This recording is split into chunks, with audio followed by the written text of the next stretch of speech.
Hello everyone, welcome back to our channel Login Aid. In this guide video, I will show you how to log in public account. So first of all, what you have to do is launch open any browser of your choice. You can see over here, I've opened Google Chrome. Now click on the search bar that you can see at the top. Type in public.com, press enter.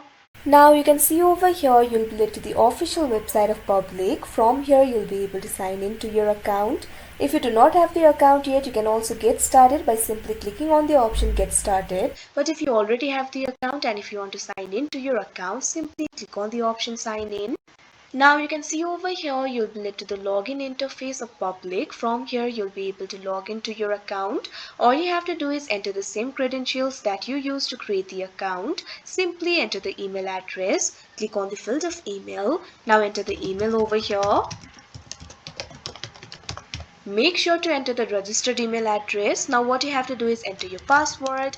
If you have forgotten your password, click on the option Forget Your Password. After that, you'll be able to reset it. Now after entering the credentials, all you have to do is click on the login option. After that, you'll be logged into your public account. So that is how you log in public account. I hope you found this video helpful. Thank you for watching. Make sure to like, share and subscribe to our channel.